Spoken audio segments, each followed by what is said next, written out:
তালহার মা তালহার বাবা মহিউদ্দিন সাহেবকে ফোন করলেন।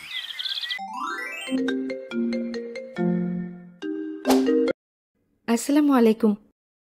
ওয়ালাইকুম আসসালাম। কেমন আছো? ভালো আছি। এখন তো 1:30, তালহাকে মাদ্রাসা থেকে বাসায় আনতে হবে। আমি তো দোকানে আছি। আচ্ছা, আমি মাদ্রাসায় যাচ্ছি। মহিউদ্দিন সাহেব মাদ্রাসায় গেলেন। হুজুর, আসসালামু আলাইকুম। আমি তালহার বাবা। ওয়ালাইকুম আসসালাম।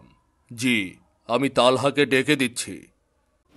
তালহা, তোমার বাবা এসেছে। তালহা মাদ্রাসা থেকে বের হতে হতে ওস্তাদকে সালাম দিল। আসসালামু আলাইকুম। তালহা তার বাবাকে দেখেও সালাম দিল। আসসালামু আলাইকুম। বাবা, কেমন আছেন? ওয়ালাইকুম আসসালাম। ভালো আছি। আজ সব পড়া ঠিক মতো পেরেছ তো? জি বাবা। মাশাল্লাহ।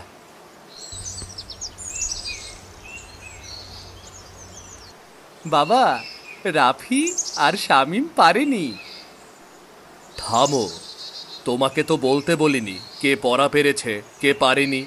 শোনো বাবা, কারো অবর্তমানে কিছু বলা গীবত হয়। আমাদের রাসূল বলেছেন, গীবত অনেক বড় গুনাহের কাজ। আবার কেউ লজ্জা পাবে তার সামনে বলাও ভালো না। তোমার কথায় কেউ কষ্ট পাবে এমন কাজও করবে না, বুঝলে? সরি বাবা, আমার ভুল হয়েছে। ঠিক আছে, আল্লাহ তোমাকে সঠিক বুঝ দান করুন। অতঃপর তারা বাসায় ঢুকবে। কলিং বেল বাজাতেই তালহার মা দরজা খুলে দেয়। তালহা দরজা দিয়ে ঢুকে পড়ে। তারপর বাবা বলে, তালহা, তুমি তো সালাম দিলে না। বাবা, বাসায় ঢুকতেও সালাম দিতে হবে? রাসূলের আদব, তুমি বাসা থেকে বের হওয়ার সময়ও সালাম দেবে, আবার বাসায় ঢোকার সময়ও সালাম দেবে। সরি বাবা। আসসালামু আলাইকুম।